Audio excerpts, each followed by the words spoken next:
Welcome to Below the Surface, the podcast where we go beyond the small talk and dive deep into the conversations that matter. From personal growth to the complexities of human behaviour, we explore the stories, ideas and experiences that shape our world without the fluff. Expect raw, thought-provoking discussions with fascinating guests and plenty of insights to challenge the way that you think. So if you're ready to look below the surface, you're in the right place. Let's get into it. So Paul, who is Paul Mort? Oh, it depends who you're asking. Are you asking me? That's our So question. I'm a dad. Yeah. First of all, I'm a dad. I'm a husband. And I would call myself a serial entrepreneur. Love it. That's it. And I like, I'm a big fan of, if we're talking about other things, I'm a huge football fan. I'll go to any game, anywhere, anytime. And Doesn't matter who's playing. Nah. And I'll roll around the floor. I like rolling around the floor with young boys with really tight clothes on. That's also known as jiu-jitsu. Yeah, that's my things. Those are my highest values, those 5 things. Are you Sunderland or Newcastle? Sunderland. Sunderland. Season ticket holder. We're going to Wembley on Saturday. Yeah. Lovely. This is how we are with a football fan. I'll go to, this Saturday I was at Hibernian against Rangers. Don't support either team. Saturday I'm going to Wembley, and then Sunday I'm going to Spurs against Brighton. Yeah, big football fan. Love going to games. It's my... Did you play football yourself? Not really. A little bit. I played until I was maybe 30. No, I didn't. I played until I was about 30. Just local football. This Thursday I'm actually playing at Sunderland Stadium. You were? Yeah. You can pay to play on the pitch. So I'm playing my first game of football for maybe fucking 5 years or something. Unreal. So God knows what kind of state I'm going to be in by the weekend. Yeah, I will be ruined. Yeah, but those are me. It's weird because now I'm saying it. I'm telling you that because I built my whole life around those 5 things. Like, those are my 5 things: business, being a dad, being a husband, jiu-jitsu and football. And they all include discipline, don't they? Well, to a certain extent. No, built in. That's all built in. I don't need discipline because I value them so highly. Like, being a dad's not a chore. Doing things with my kids is not a chore. Being a husband, not a chore. Jiu-jitsu, I don't need discipline because I love it so much. So do the things you love. That's the key. Here's the thing. I did a video about this last week and actually got a lot of traction. And I said, you know what? We hear in the fitness industry especially, you hear a lot of stuff about discipline. But I'm like, the people that are talking about it love what they're doing. There's no discipline required. You know, the guys, fitness guys, are like, oh, you got to be disciplined to go to the gym. I'm like, mate, you love being in the gym. That's not discipline. Discipline is required to do things that you don't like. You love being in the fucking gym. So some people do need discipline to go to the gym, but it's always the people that don't like the thing. So I don't really build my life around doing things that I hate anymore. That sounds insane to me. I've done that before. Imagine that. We see this a lot. People want to get a result. So, of course, to get a result, you need a plan. And then they build a plan full of things that they hate doing and then hate themselves for not doing it. I'll never really get that. I'd rather, and it took me a long time to figure this out, I'd rather build a slightly different plan that might not be the optimal plan, the best plan. It might not get me the optimal result. And it might not take the optimum amount of time. It might take longer, and I might not get the perfect result, but at least I didn't fucking hate the journey. Yeah. You know what I mean? Like if I get to the end of, if I hit a goal and think, fuck me, thank God that's over, it's probably the wrong thing. Why do you think people do that then? Why do you think that It's been fucking beaten into us. Yeah. I think we also get obsessed with, you guys have heard this loads of time, what's the best way? Yeah. What's the best way to do this, the best way to do this? Well, I think we get obsessed with that. We get obsessed with speed, and we've kind of had it beaten into us, I think. That in order to live a life you love, you've got to do shit that you hate. Discipline. Is that motivation. like the societal perception of success? I think so. Yeah. I think so. And I think there's also, we all buy into this narrative. There's only one way to do something. It's my way or the highway. I think we've all bought into that at some point as well. It's either this way or no way. And I think that it's easy to just get sucked in. You think about, we all love novelty as well, right? Think about, you know this, and again, we'll mention fitness again, but there's always some fad or some novelty that's unsustainable. Shiny thing. You think about that, sustainability. Boring. Yeah. Do you know what I mean? Boring. Yeah. No, you're right. Sustainability's boring. Yeah. In fact, Emma, ESG, wrote a great email about it this morning, and it was about maintenance. If you can maintain it, that's the ultimate fucking plan. Like, and that's boring though, isn't it? Yeah. Novelty, new. I watched that documentary, The Liver King. I can see why everybody got behind The Liver Kings. It was new, it was novel, it was different. It was like, well, this is the only way you ban this, and people need something to believe in. And maintenance and sustainability, and even in business, that's boring.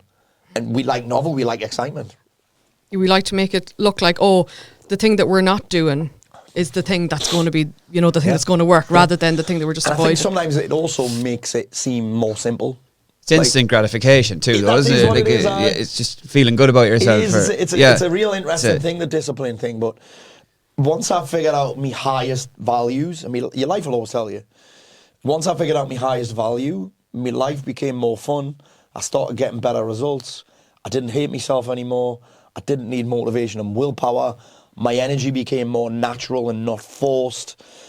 ADHD became way less of an issue because you don't need to force yourself to focus and concentrate and be interested on things you're actually interested in. So all of those symptoms started to fucking disappear. One of the biggest breakthroughs in my life was figuring out that what my highest values were. And that happened probably 2018. I read a book called The Values Factor by Dr. John DeMartini. Oh, yeah. 2020, I did a 5-day course with him. And that whole values determining what my highest values are, which for you guys listening, a lot of people think values are like honesty, integrity. Those are social idealisms. Those are character traits that we try and live by, or that we try and, again, force ourselves to get into. But for me, values, and again, I learned this from him, I'm not claiming that I fucking discovered this, but he says that values are the things that you think about a lot. You can recall random bits of information on. You'll notice things. You don't need any invitation to talk about. Like I mentioned football, you didn't even fucking ask. Yeah. I mentioned jiu-jitsu, being a dad and that. You didn't even fucking ask me that. You said, who is Paul Mort? And I was like, well, I naturally talk about those things. It's things that I don't need motivation to study, to learn more about, to go and do, to immerse myself in. I don't need any motivation. I don't need incentivized. I don't need any of those things, which tells me that, well, I value it. Yeah. I don't need reminded. I don't need fucking accountability for any of those things. I just do them. You don't need willpower for it, yeah. No, exactly. What's that? When you were younger, did you always have the electricity, the energy that you have, or were you stifled for a while and then? I would say I did, but that gets beaten out of you at school. It gets beaten out of you. You're the class clown. You don't pay attention. You could try harder. Always having to either sit at the front on my own or in the fucking corridor on my own. Keep you quiet. Yeah, that gets, and obviously now not everyone, I don't want to say the bandwagon, but back then ADHD wasn't really a thing. Yeah. And you'd always do better at some subjects than others. Like, for example, I only passed French and Spanish at school. My Thai massage lady thinks that's hilarious. She's like, oh, you passed French and Spanish, but you didn't pass the actual language that you speak. I was like, no, I didn't. It's weird. But I was clearly into those things because I could fucking talk. There was an oral exam. Yeah. Not that I'm saying I'm amazing at oral, but I can't talk. You know what I mean? So yeah, I would say I did have that energy. I got it beaten out of me for a little bit. And then there was a time in my life where I discovered booze and drugs and women, and I think naturally you put shit in your body, your energy starts to drop. But yeah, I've always had this dynamism, this over-excitement, this over-enthusiastic, a lot of people would call it. But it's only, again, maybe the last 6 or 7 years that I'm like, actually, this is part of who I am. I get overexcited. But you're getting excited about the things that you want to get excited about. That I'm passionate about, yeah. That I'm passionate about, yeah. And so you get that beaten out of you sometimes as well. Like there's many networking events that I've been to or masterminds that I've been to. But Paul, fucking slow down. Even now, Paul, slow down. I'm like, you fucking speed up. Yeah. Just because you were on the fucking session last night, mate, and I'm bringing the energy today doesn't mean I have to fucking slow down for no one. You really have to protect yourself. Sober 3 years, 3.5 years. Yeah, that's unreal. Yeah. Fair play. Yeah. It's not really I get asked about it fairly often, but I don't really see it as a thing anymore. Like, I'm not saying I'll never drink again, but 3.5 years is... Was it a big problem in your life? It was a big problem for me in my life until 2014 when I was suicidal. Okay. That was an every week, every Friday without a shadow of a doubt. Friday, Saturday, Sunday? Sometimes going all the way through the weekend. Oh, right, okay. And then I stopped that, obviously, because when you're suicidal, you realise that you're contributing to your own fucking misery. Until 2021, when I stopped drinking, it was probably an every quarter thing, like a little, I like to work in these 90-day block sprints. I'll have a holiday, I'll have a drink. Christmas, maybe, so probably 6 times a year I'd drink. And then in 2021, I remember I was supposed to be going on a night out with one of the lads that worked for me. And I got so pissed in the house that I never made it out. And then I was like, this is not for me. And then I made the commitment to do a year. Once I made it public, it was like done that. Like I care about what people think. People think I don't care what people think, but I do. Everyone does. The people that scream the most that they don't care what people think usually care the most. because then they wouldn't have to tell everyone. Yeah. Yeah, yeah, If you yeah. don't care, you don't have to tell people that you don't care. I just don't give enough of a fuck to let it stop me from living the life that I want to live. I give a fuck about important people's opinions. But then once I made it public, I was like, I have that much of a fear of failure. Again, everyone has that. I have that much of a fear of failure and fear of looking like a cunt. That once I'd said I was doing it, I was like, well, it was done. Do you know what I mean? That's And then it, I now got you can't a go year in. back. I actually bought booze. I've still got it. I bought Cafe Patron. I bought Tequila Rose. I bought 8 cans of fucking Stella or something. I was going to beat my wife up later. I shouldn't say that. I said it, fuck it. What are you going to do? Cancel me? Come on, let's go. But yeah, I bought all that, and I just didn't end up. I was like, oh, I'm not bothered. I remember the night quite clearly, actually. I bought them. And my wife's the same. She doesn't drink that. She kind of joined me, and she's still going. And I was waiting for her to get started. And her and my daughter went and get their nails done. It was like Friday I think it was Friday. It was a Friday as well, so that made it double bubble. It was like 21st of December. I'm finished work for 2 weeks now. We're going Game on on. holiday on Boxing Day. It's fucking game on. I've got loads of time to recover. It's Christmas. Fridays were a problem for me anyway because it's the end of the week. And then I was like, it's game on. And then because it was Friday, the nail salon was fucking rammed. So they didn't get home until about 8:30. And by that time, I was like, I'm not bothered. Not bothered now. I was It's a ready to go sign, to isn't bed. it? I was ready to go to bed, and then I was like, I'm not bothered. And then it was the 22nd, and then we're busy on the 23rd or something. And I was like, fuck it, I'll do another year. And then it just became a thing where I'm like, oh, I don't drink. Isn't That's that pretty good. amazing though? Like in that moment, that like, say they came home from the nail bar, you could have and like you could have been on a completely Yeah. different trajectory then. Like, completely different trajectory. I just find that like. Yeah. If they had came home earlier, like Who knows? We're talking hours here that Yeah. could have completely changed Could have the whole changed where I go, trajectory. It could have changed because who knows how long that binge would have went on for. That's It's Christmas, isn't it? That's do you mind-blowing. believe in any sort of like higher power or like No, that's divine? Not my, that's not your. That's not my, that's not your jazz. cup of tea. That's not my jazz at all. Not yet. Do you I have don't you think I've ever? had anything that's happened in my life where I would. I mean, now we're saying that. Yeah. Do I believe in? I work closely with a guy called Dr. Joe Dispenza. I've done a lot of his stuff. Been on a few Amazing courses with guy. him. Yeah, Yeah. Dr. Joe's an amazing guy. He calls it like serendipity. I can't remember, like coincidences and that. Yeah, like And maybe synchronicities Yeah, or- maybe I do, but not to an extent that I would have it impact decisions. Okay. Not to yeah. that much of extent.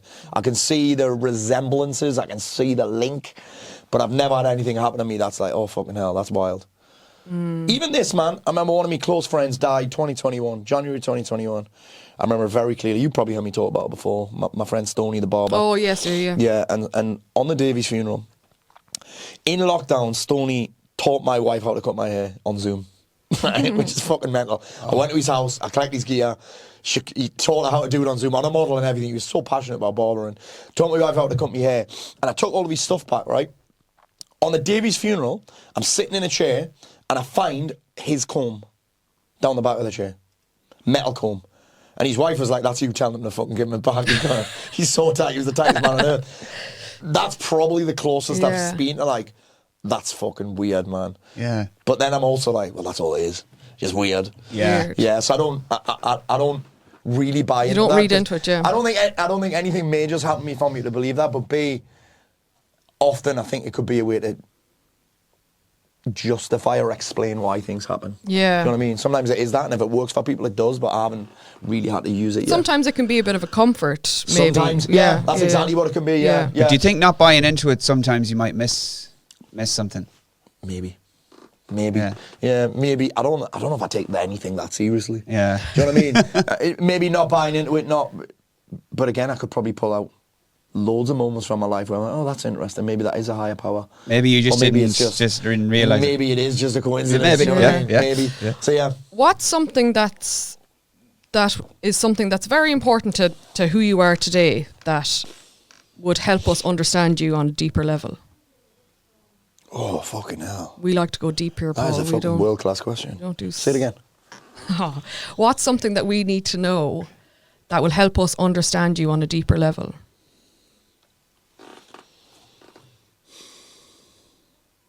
We silenced him. Yeah. I want to do the question that Justice had. Like, I want to do it justice. It's a fucking great question. I I almost used the word journey there, but that's for... You know, there's the word journey. It's probably mind because my friend Russell came to the video about it yesterday and I was like, that's bang on. I've used it so many times, the word journey. I have been to hell and back. I'm not even going to say I've been to hell and back. I've taken myself, because I'm a big believer in I'm responsible for all of my decisions. I'm responsible for all of my emotions. I'm responsible for all of the errors, the mistakes, whatever it is that I've created. I have taken myself to hell and back in the pursuit of success, if you want to call it that. And I do what I do now because I don't want other people to experience that. B, I want other people to see that there is another way. And C, I don't want men in particular to put their families through what I put my family through. That's probably the main reason I do what I do. And I love business, I love success, I love impacting people, and I love getting paid a lot of money for impacting people. I've got no problem hiding that either. No. Do you know what I mean? I do a lot of free shit. I do a lot of free speaking. I've got a lot of free books, free courses, free stuff. But I also believe in, if you're fucking world class at what you do, you should be rewarded with a lot of money. That's the side effect of being really fucking good at what you do and helping loads of people. Money will always congregate around value, and value is fucking changing people's lives. That's a blessing for me. So yeah, I've got a deep. I don't even need to work anymore. I don't need to. I could jack in today and be fine. But I love it so much, and I love this concept of being successful. I love being able to take my family to places where I've never been. I don't want to say the word give back. I love to not have to take fees for certain things. For example, I've never charged a fee to speak in jails. I've never charged a fee to speak in mental health charity events. I wouldn't be able to do that if I hadn't built a successful business. But I also have this desire, and I love it when people, this is what I'm trying to get to, when someone's wife or someone's children or someone's parents come up to me, or even it happens to my kids as well, someone's wife goes up to my kids and say, your dad did this. Like, that's making me emotional right now. I'm getting goosebumps talking about right now, but that makes it all worthwhile. That's the big shit for me. That's the shit that fills me heart. I'm actually quite an emotional guy. Well, where do you think that came from? Where did you think that came from, that you have that need in yourself to fulfill that? Probably not enough attention when I was a kid. No shit. I was saying that when you asked that question before about when I was a kid. I didn't get any praise when I was a kid. I didn't get enough attention when I was a kid, which is why I like it so much right now. Like, part of that's selfish. Like, I'm saying, oh, it's great to know that you've made an impact on people, and when someone's wife said, you fucking... I remember one in particular, I did a theatre gig in London, and a woman came up to me and she hugged me for like 5 minutes to the point where I was uncomfortable. She's like, you fucking saved my husband's life. And again, that's amazing to know that you've had that impact on somebody, but it's still selfish. Like, it still makes me feel good, and it's still... I'm getting attention and recognition, which we all want. Again, anyone that says they don't want it, full of shit. Or they wouldn't have to tell you. Yeah. You know what I mean? I've got no problem admitting these things. And again, if I think about a lot of these values that I have, there was clearly some kind of void when I was younger. Values tend to come from voids, and I don't think I got enough attention. And do you have a good relationship with your parents, or did you? A great relationship with my parents, yeah. It's just, it went through... They're just different to me. Like, my parents, I don't know anyone in my family, none of my family are self-employed. My dad worked in the same factory for 35 years. My mum worked in Asda. I have a good relationship with him now, but fucking hell, man, I say this all the time. My dad's never told me he loves me. But it doesn't mean that he doesn't. He does all sorts for me. It's that's his way of showing it, like. He's just, it's his era. He was probably never told. In fact, he didn't see his dad from the age of 10. Never seen his dad from 10 years old, ever. You don't know what you don't know. His dad's funeral years, and in fact, he didn't go to his dad's funeral. Did he not? So he's clearly learned from someone. It doesn't mean that he doesn't, because his actions demonstrate you. My mum probably didn't tell me she was proud of me until last year, maybe. So I've never had that. And again, it doesn't mean that she doesn't. No. Leslie says, my wife says that she hears me her bragging about me all the time. She, your mum's always fucking bragging about you to people, but she's never said that to me. Yeah. So I do have a great relationship with them. Did they think you were just fucking mental when you started going into being self-employed? I think my dad still thinks I teach set of Rubik's. Yeah. Over I six know. steps. I thought, here's how mental I thought I was. They kicked me out. Yeah. Is that mental? Yeah. So you got to remember though, again, if I'm looking at it from a wiser perspective than I had back then, I left school with 2 GCSEs, fucking hardly any prospects. I couldn't get into college. I didn't want to reset them. I wanted money because I discovered booze and women. I wanted money. That's what I wanted when I was that young. I mean, fucking hell, I was working 2 jobs when I was at school. Do you know what I mean? That's how much I wanted money to do cool shit. Mainly to buy women drinks. But I couldn't, and my dad got me an apprenticeship in the same factory, and I left the day I finished my apprenticeship. I literally was like, Mum, I'd gained weight during that period, obviously the schools and booze and women, you gain weight, I put like 4 stone or something.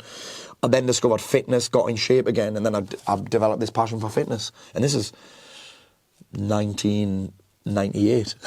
That's a fucking hell. Jeez, 1998.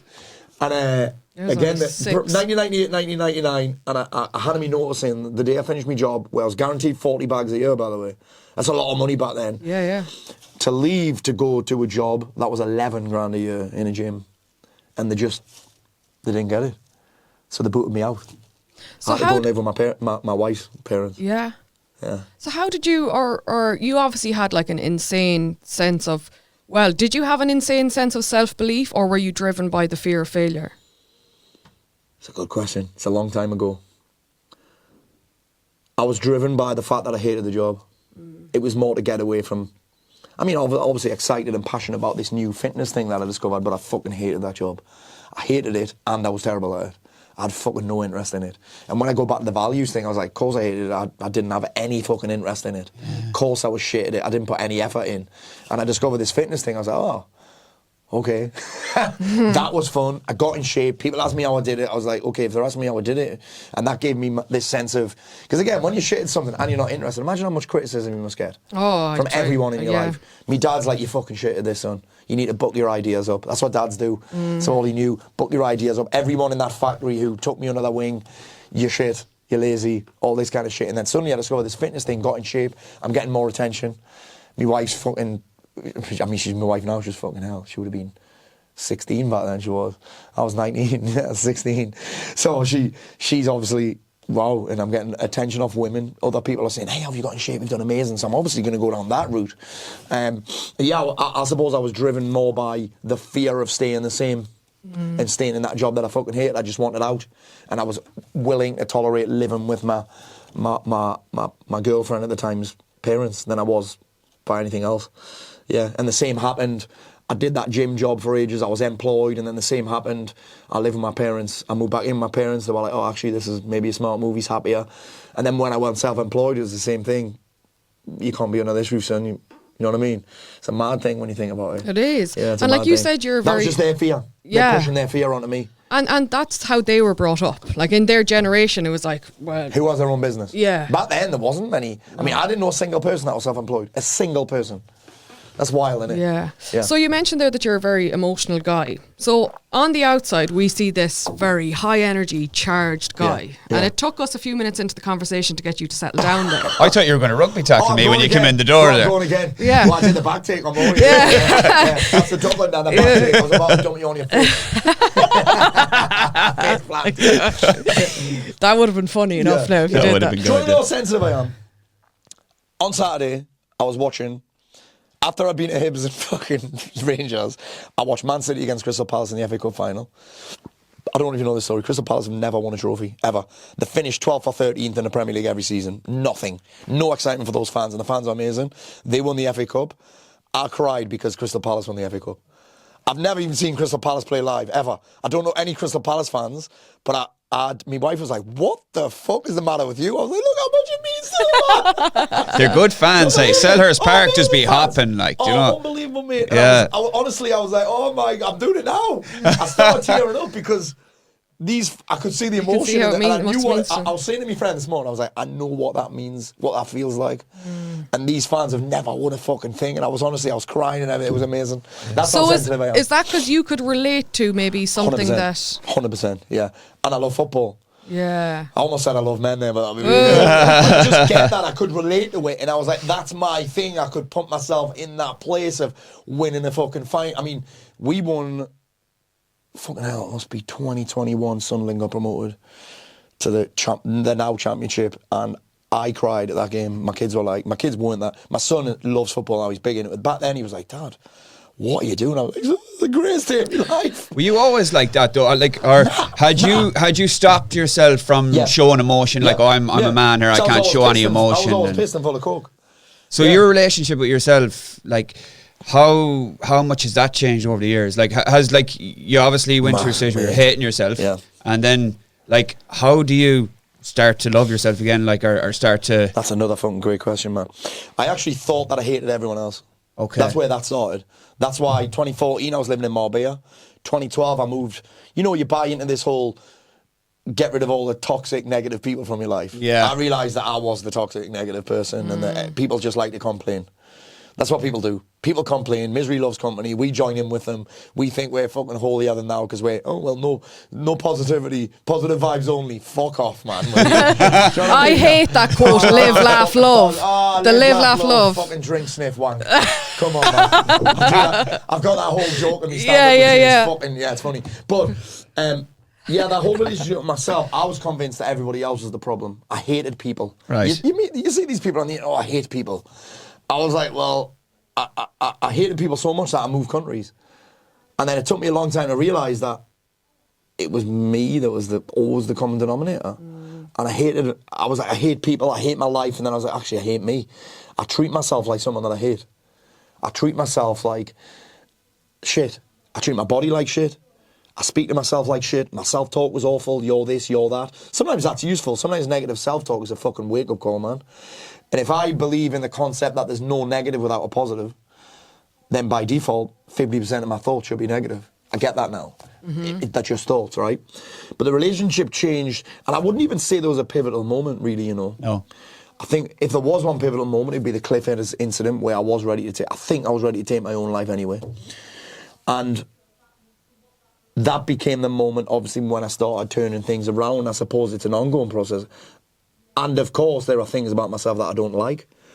But if you think about someone that you love, there are things about them that you don't like either, but you love them anyway, right? Do you know what I mean? Like, I could list 10 things that piss me off about my wife. I could list 20 things that piss me off about my kids that I don't like about them, but I love them anyway.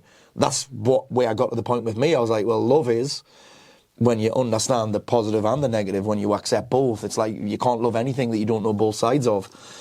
That was probably a big pivotal moment for me as well. Like, I'm not perfect. I'm not going to be perfect. I'm fucking human. And humans have upsides, downsides, love, hate, light, dark, all that shit. Positives, negatives, fucking hell. And that's love. Love sits right in the middle of that. So when you brought the unconditional love in for yourself, then how, like, did everything just all start to come around? Yeah, like, I started, the word I would probably say is, and this sounds hippie as fuck, I can't believe I'm going to say it. I started just accepting things. I accepted that I'm going to fuck up. I accepted that I'm human. Surrender is a hippier word, isn't it? That is really bad. Oh. Did you find that hard to do though? Did you find that hard to do when you really were hard. such a self-critic Really and then hard. you're trying to like? And I still am myself, my biggest critic. But again, I accept that as a positive. So I'll run an event. My wife will go, that was fucking unreal. All the clients, Paul, that was the best one you've ever done. Kath and the team would be like, fucking hell, Paul, he smashed it today. And I'll be thinking about all the shit that went wrong. All the people that I didn't manage to have a conversation with because there's 200 people in the room. I've got this thing, well, I have to talk to everybody one-on-one. And they're like, Paul, you can't do that anymore. You know what I mean? They're too big. You can't go around everyone and say individually, how you doing, how you getting on, how's it? I can't do that anymore. But that's the positives you were talking about from the negatives. That will drive you to do an even bigger and even better one. We did our last big event at Alton Towers. The next day we're in the theme park, right? So we do our event in the hotel. Next day we're in the theme park and all the guys are like, Paul, yesterday was fucking unbelievable. We're on the rides and that, right? There was about 50 of the guys stayed from the event and we went on the rides around the park and that. And I'm like, I'm fucking tired. They're like, how? You must have slept great last night. I was like, no, I'm sitting at waiting. Knowing that I smashed the event, but thinking, why weren't they there? I'll have to message them and say that I missed at the event. But then I'm like, I used to beat myself up about that. My wife, what the fuck's the matter with you? I'm like, well, that's why I do such a good job, because I give a fuck. I just realised that's me giving a fuck. Do you know what I mean? I used to beat myself up. I get nervous when I go on the stage, but then I'm like, it's harder to argue with it and pick a fight with those things than it is to just say, well, actually, those negatives also have a positive. And that's, for me, that's acceptance. That's surrender is the word that you use. But it is. It's like, I was saying to someone yesterday, we had Big Ali? Yeah. We had Big Ali on doing a training. You know what he's been through in the last year. I think Yes, he's incredible. I'm not Ali. I met him there at Lewis's event during the year. Yeah. And we're hoping to get him on the podcast later in the year. But Yeah, he's some guy, Ali. I just said to him, like, you know, you have to be so proud of yourself for what you're. I'm so proud of him. Oh. I've known him, Ali, 2018, I think I met Ali, and I always loved him. And then when that happened to him last year, I was like, bro, I'm so proud of you. Like, it's unbelievable. So I brought him on for guest training yesterday, and we were having a conversation about business being hard. And I think so many people still can't accept that. And they think there's something wrong, and they're broken, and their business broken, and they're shit, and all this kind of stuff. I'm like, once you accept that, it's hard. It actually makes it easier. Does that sound weird? It's always going to be hard. You know what I mean? Yeah. Like, oh, Paul, I've just got this ongoing battle of enrolling clients. I'm like, do you think I don't have that problem? Now, I've got a sales team that don't get paid. They will not get paid unless they make sales. So you're just getting started and you've got 20 or 30 clients. I'm like, I'm at this level, 10 times more clients than you, and I still have the same problem. I just accept it. It's a game. Yeah. You know what I mean? I can turn the whole thing into a game. I just it's hard. It's meant to be. That's why not everyone does it. Do you know what I mean? Yeah. And guess what? Their life's hard as well. Life's meant to be Just in a hard. It's different meant to way, be. yeah. Life is a growth-centered experience. It's never about comfort. Like, once you realise it's about growth, you understand, if you want to grow a muscle, hurts. Yeah. You got to get under the heavy bar, man. You know what I mean? You accept that, right? You don't go, oh, fucking hell, I'm trying to grow a muscle. Why does this weight feel so heavy? Well, that's how you just accept it, don't you? You're like, well, yeah, if it's got to hurt. When you're trying to get fitter, you accept, fucking hell, that was hard. I'm out of breath. Yeah. I'm out of breath here. Well, of course you're out of breath. You're trying to get fitter. Of course you're nearly spewing. You're trying to get fitter. You train jiu-jitsu. Of course you get fucking strangled. You're trying to get better. To get the choke, but for yeah. some reason, there's some areas of life where we can't accept that. It's meant to hurt. It's meant to be hard. It's meant to be uncomfortable. It's meant to fucking burn. Do you know what I'm saying? Like, once you accept that in the rest of your life, oh, well, yeah, it's fine. And then you stop putting all the labels on it about fucking imposter syndrome, all that fucking bullshit. It's meant to be uncomfortable. And once you accept that it's weird, it makes it less uncomfortable. Yeah, and you can I'm never deal with it better. surprised. I'm never surprised anymore when something goes wrong. Even my wife's like, Paul, why are you not kicking off about this? I'm like, well, I just accept that people are going to do Something's gonna happen. People are going to do things that don't match my expectations. People are going to say things that are out of line with what I expected. And the more I pick a fight with that, the more stress is self-created. Stress happens with friction, when two things go in the opposite direction. In other words, my expectations and the reality. So I just don't have mad expectations. Even the match of the weekend, someone's like, Paul, you're not nervous? I'm like, no, I don't expect to win. I'm not going to get, I love football and I get emotional, but I'm not going to let that dictate Your whole the day, way that I feel. yeah, I'm like, yeah, we might lose. It's what makes football so cool. You might lose over the last minute winner. You might fucking win. You might have the greatest day of your fucking life. You might get beat. Do you know what I mean? It's like, I sound like a hippie now, don't I? Yeah, you're very woo-woo. Yeah, I am very woo-woo. But honestly, it's one of the things that makes my life easier is it's hard. Yeah. And, Something you you know what I talk about a lot is creating or generating leverage. Yeah. I asked you about that at IFS. Yeah. And I know, we'll say the day you were standing on the cliff and Leslie said to you, think about the kids. So you had that leverage there. Yeah. Yeah. So for somebody, and this is the question I asked you at IFS, but for somebody who maybe doesn't have that leverage, say a single person who, it's just themselves, they just have to think about themselves. How do you get out of that block of being so caught up and hating yourself and not having the belief in yourself or thinking you're doing something wrong? It's a great question. I got asked the same question yesterday, and this question was, why do I never see things through? Why do I start and never see things through? And I went, it's easy. You haven't got enough leverage. And I said, you link more pain to just continuing than you do in quitting. You don't link enough pain to giving up. So you've some people will be more motivated to move towards pleasure. The pleasure of winning, the pleasure of succeeding, the pleasure of getting the result that they want. And some people will be more motivated to move away from the pain of failure. That's my thing. I'm so scared of failing that I use it as leverage. Do you know what I mean? I do, and that sometimes is to my detriment, by the way. Sometimes I'm so scared of failing that, and this is a lot of people, they don't even get started. They're so scared of failing they don't get started. That happens to me in jiu-jitsu comps, which is why I'm doing so many, because I'm determined to beat that. I hate doing jiu-jitsu competitions, hate them with a fucking passion, because I'm so scared of failing that I fail anyway. That I just don't get started. I panic. I don't execute the game plan. I don't do the things that I would do in the gym when no one's watching. Do you know what I mean? And this is the one, that's why I'm doing so many. I've got two options here. I can quit and hate it forever, never do it again, or I can just do it and gain the experience and hate it a little bit less every time I do it, because by sitting at home, I'm guaranteed to fail. But what does it mean to you to be a failure? That I've tried. Yeah, but what does that mean about you if you Oh, failed? nothing. It means I tried. It means I had ambition. It means I had a dream. But what are you afraid? What are you afraid of? Like you said, you're afraid of failure. Yeah. So if you were to Here's fail, what I'm really afraid of: looking like a failure. okay. Same as everyone else. No one's. It's not fear that. It's not failure that people are really scared of. Because you think about it, if you're not doing the thing because you're scared of failing, you're already failing. You've already failed, yeah. But we're scared of. If we don't do it, no one will know. But no one can look at you as a failure now. Nah. Do you know what I mean? Nah. So like, I is mean, that fear again- completely gone now? Nah. Nah. Even though I no thought one it had. because I no thought it one had. can see you as a failure Nah, now. I thought it had, right? So I had a coach, Vinny Shawman, he trains fighters, been on Joe Rogan 3 times, he's like a mindset coach for fighters. And Vinny said to me, 6 sessions in, he goes, Paul, I wanted to tell you this on the first session, but you'd paid for 6. He said, no one gives a fuck. I said, what do you mean? He said, no one fucking cares whether you win a jiu-jitsu match or not, mate. It's a true statement, Dan. Because he asked me loads of questions, and I was like, he said, what are you really worried about? I said, there's people watching. There's people watching. When I'm in the gym, no one's watching. Because everyone else is training jiu-jitsu at the same time as me. So I'll try things. I'll not be bothered if I get tapped. I'll just go again. Do you know what I mean? But these comps just get built up in your head and there's loads of people watching. He said to me, no one cares. And I was like, maybe. And I tell people this in business all the time, mate, no one cares about your post. You know what I mean? No one cares about that. How do you know? Because fucking hardly anyone likes it, mate. That's how you know. You know what I mean? 5% of your followers even fucking see it. Yeah. So anyway, I get into this frame of mind that no one cares. And then I do a comp, and it was in Middlesbrough.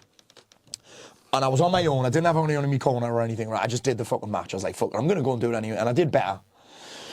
And then I didn't get any photos or video, and I didn't post about it. 3 days later, loads of people knew I was doing it. Not a single fucking person asked me how I got on. And then I was like, oh, maybe there's something in the fact that no one cares. And he said to me, Leslie cares? And I was like, and then I realised actually she doesn't care either. She just wants me to be happy. She doesn't care whether I win a jiu-jitsu match or not. Yeah. She's not going to leave me because I got beat off a man rolling around the floor with tight clothes on. Do you know what I mean? Like, she's just not arsed. So anyway, the next comp, I actually won my first match.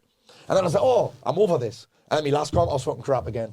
It just popped back up again. I was fighting the same guy that I fought before. My dad came. I had a guy try and intimidate me, by the way. I've got to tell this story. So I turn up to this jiu-jitsu comp. There's hundreds of people there. It's in Barnsley. It's a bit of a drive. My dad comes with me. He doesn't have a clue what's going on. I weigh in for the match.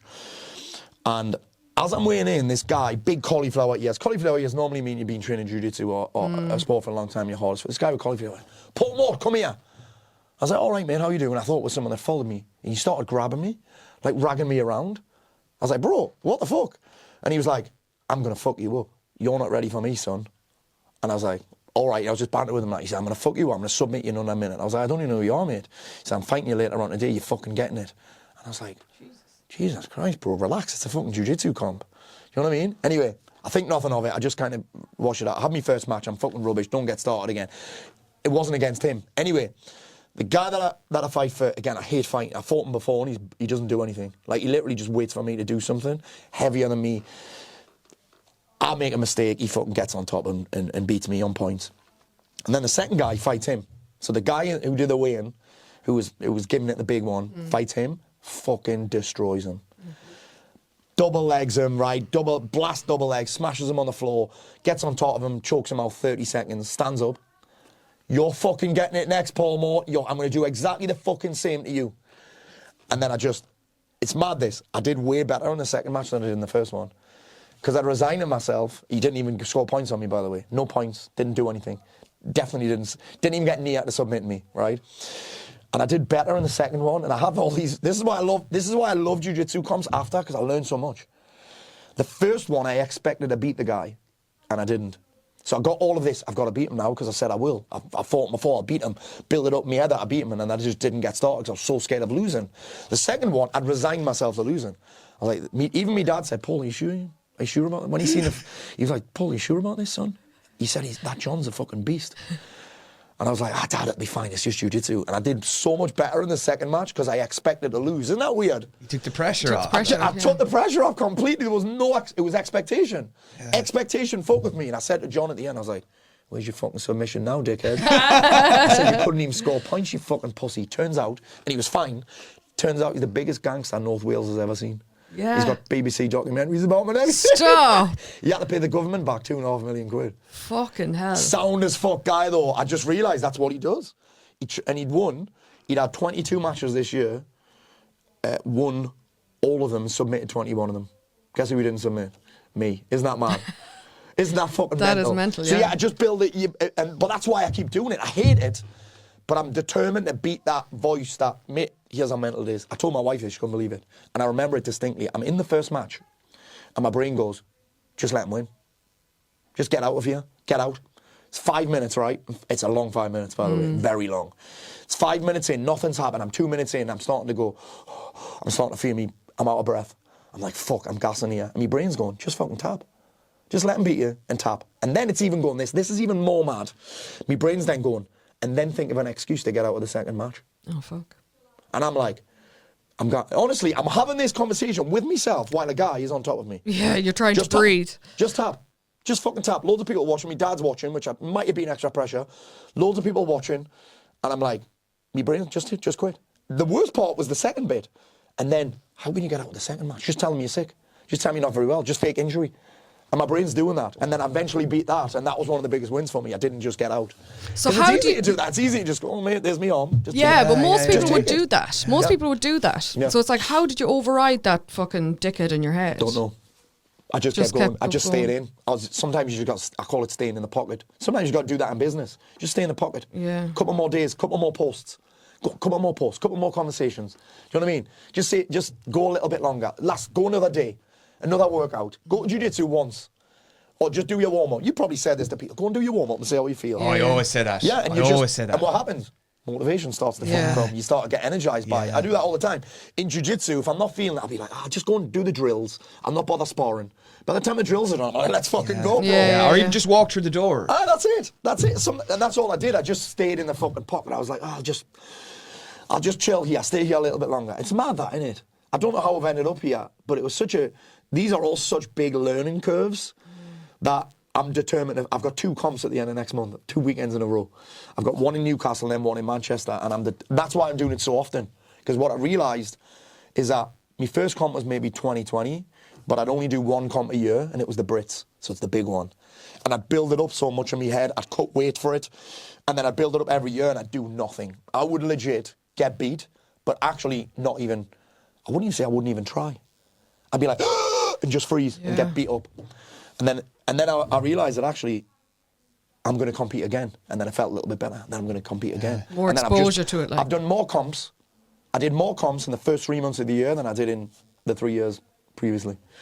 And I felt a little bit better every time. Because what I've realised is it doesn't matter your skill set if your mind's not, it can't execute the skill set. But it's like anything, the more you do it, you get better at it. Like exactly. And public speaking, or when you're doing your comedy gigs, like you have to put in the reps. There will be people that have more knowledge than me and all of those things. Even business, there'll be people that know more than me about business, but they can't execute it because their mind, they can't get over this hurdle.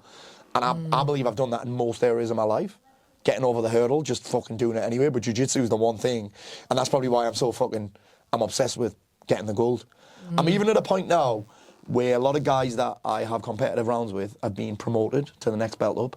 And I'm like, I should probably be the next belt up. My wife's gone, why don't you? Because I don't train in the same gym all the time. What belt are you now? I'm blue belt, but I'm like a gym slut.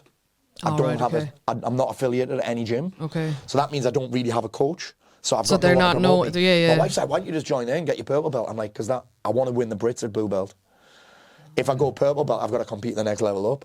And I'm like, I'm determined to get this fucking gold medal. So, but I just make it about competing now. So my goal this quarter, I've got 2 more comps. I'm trying not to put pressure on to win gold. And that was the mistake I made in the last comp. I was like, I can beat this guy. I fought him twice before and he beat me on points. Didn't come close to submit me that time. And I'm like, if I get on top of this guy, I'll beat him. I just can't get on top of him. But the build-up in the last match, I was like, I can beat this cunt. And if I get on top of him, I'm going to knock him. Do you know what that means? I'll make him quit. And I built the thing at me head. Because the comps I did previously, I was like, I'm not bothered if I win or not. I'm just here. But what I did in that comp was I got more nervous because I was like, I'm going to win. And that's not a great place sometimes. No. But it's a very interesting battle. It's a very interesting war. It's a very interesting game that I'm playing with myself on this shit. Do you know what I mean? Because it's not a skill set thing that. I know that I'm better at jiu-jitsu than some of these guys. But that doesn't matter how good you are if you fucking mind, if you can't get past that barrier or that belief or that fear. So do you have certain routines to harness your mind or to try and stay on top of it? Because like we know, things don't just happen from really. doing nothing. Not really. I journal a lot. I think the challenge that I have is, and this is the one, that's probably part of the problem why I can't get the jiu-jitsu thing, because I don't have a routine. I just show up and have a scrap. Okay. But in the other things, I probably do, and part of it is being prepared, being okay with it going wrong, being okay with it failing. The problem that I had in that jiu-jitsu camp is that I wasn't okay with failing. But in business, I'm like, well, if it doesn't work, doesn't matter. Even when I'm on stage, I'm like, no one's ever died of embarrassment. But there's a lot of prep goes into it. But I'm like, it's not. And again, it's probably happened. Listen, when my friend Stoney died, you probably heard me talk about this way. I'm like, do you know what? When he died, I really struggled with it. And then I was like, imagine, he's the same age as me. He was the same age as me. Imagine being on your deathbed.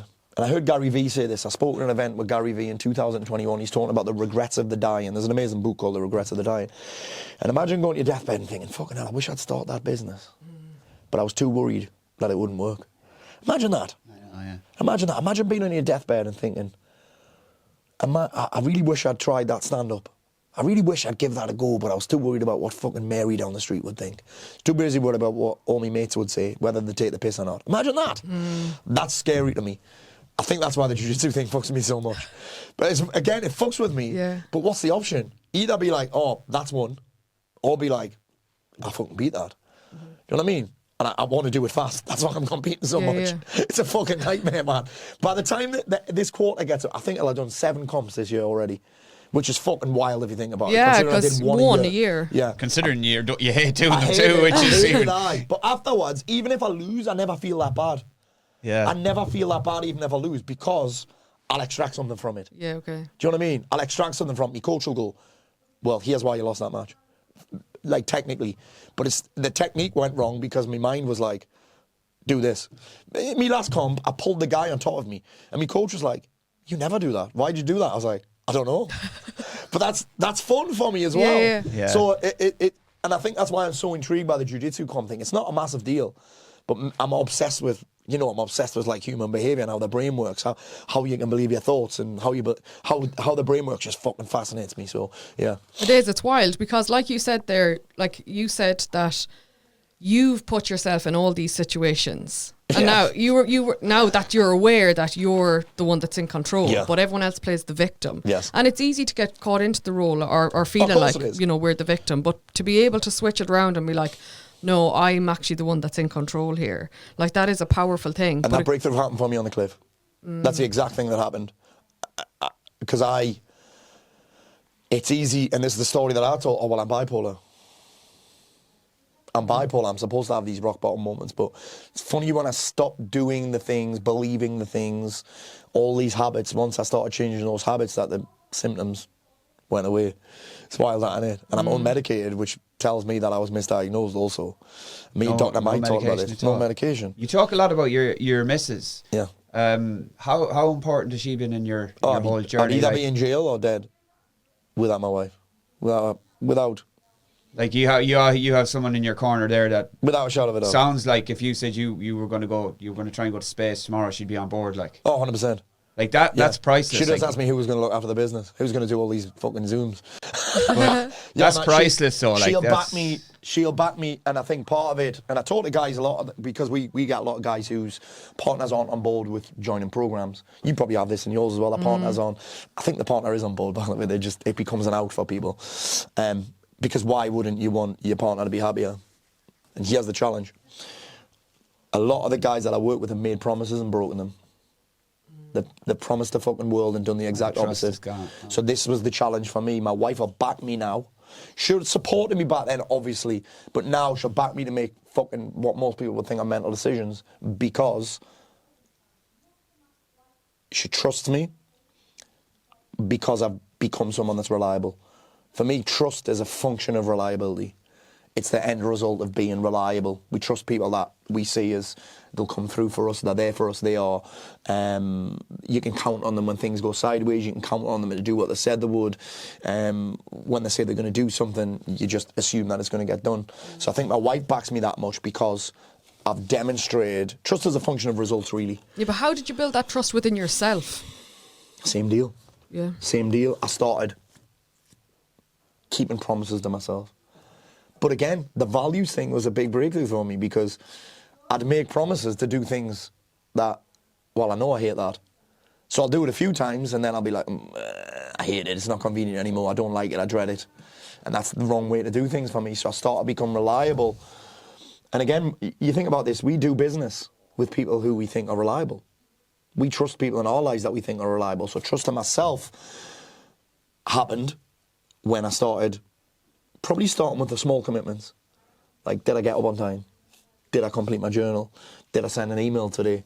Did I show up on socials today? Did I eat what I said I would eat today? That all fucking builds up to this place of, well, yeah, I trust myself. But the problem is with trust is it takes a long time to build it, but it can be gone in a fucking instant. Yeah. Do you know what I mean? You can make one big fuck up and your trust with yourself, someone else's trust could be... You think about this, you could be in a relationship for 30 years where you've been perfect. And one mistake, one fucking text, not even a fucking ride. You know what I mean? Not even a ride. It could just be a text. Could fucking erode that entire thing. So it's a bit lopsided. It's a little bit unfair if you think about it. But it's the way it is. So she's backed me that much because of results. But even back then, I don't know. I mean, she's pretty special, to be fair. Like, do you know what I mean? Like, Sounds like it. Even right now, she's the CEO. She doesn't run the business, but she does a lot of the stuff. I'm like the fucking performing bear, right? I'm like the dancing fucking monkey. And at the same time, she's training to be in the police as a special. Is she? That's basically a cop out, you don't get paid. She's got no desire to join the police. She's always wanted to join the police, but she's not going to leave this to do that. Yeah. So she's doing it on the side every fucking weekend, right? And she's training to run Hadrian's Wall 70 miles in 24 hours. Fuck. Like, so that's quite inspirational. I've got a lot to fucking keep up with. Is she giving you the back end nearly that you didn't get when you were younger? 100%. 100%. Well, think about whose parents did I move in with when I wanted to do the thing. When I wanted to do the thing, who was the only person that was like, yeah, go for it. And she was fucking 15 or something, man. When I met her, she was 14. I was 16 and a half or something. So she was still at school. I was 16. So for her to be backing me at that age is mad. But sometimes that's all you need, isn't it? Well, clearly she's had that support She from her had that parents, so that's belief all she in knows. you, Yeah. That's So, all you need, isn't it, I mean, really? it's a fucking long time. There's a lot of stuff that I didn't know about her. This sounds wild. When I wrote my first book, self-published, the editor said to me, Paul, can I interview your wife? I want your wife to do the after word, which is basically the bit that comes at the end. And there was just stuff in there that I didn't know, which was like, she thought I was suicidal because she was a shit wife. I mean, that blew me fucking head off. The first time I read that, I was like, wow. You know what I mean? That's 24 years down the fucking line. Like, No idea. Not 24 years down the line. With 2014, that would have been 14 years down the line or something. 16, I can't even remember. 1990s. Sorry, I'm doing maths in me. Yeah, we're shit at maths, both of us here. Yeah, terrible. But that's Speak a long, for yourself. Hey! 16, 17 years down the line. And I didn't know that she thought that. That was a big fucking wake-up call for me. But also, I was like, don't ever think that was about you.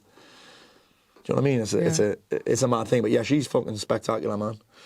Even today, she's in Shrewsbury, which is a 4-hour drive, building out something called the Mort bot, which is basically cloning me. Yeah, she's putting an extra inch on his dick. She's basically building out a Mort bot, which will help our clients, basically. Yeah. On demand, kind of. I mean, obviously it helps her as well. Yeah. You know what I mean? But that's how you what she get does. your time back as well. That's Yeah. what she does, yeah. Paul, thank you so much. This Mate, has thank been you like so much. a sensational conversation. Thank you so much. We are so Feels like we're grateful going for for your time. I'm so grateful really for you guys for having me on and coming down here because I know South Shields is not a place that a lot of people want to come to. It's all right. Yeah, it's been a pleasure. And also, thank you for the fucking great questions because I often get asked shit questions. Do you know what I mean? Like, I often get asked the same questions, which means I give the same answer, but you guys clearly did it. You've clearly done this before, so thank you. That means a Thank lot. you. Thank you. Thank you. Appreciate it. Nice one. Yes. All right. Hey, thank you guys. Thanks. That was wonderful. Thank you so much. Thank you so much more. I appreciate that. Thank you. Thank you. That was awesome. Thank you.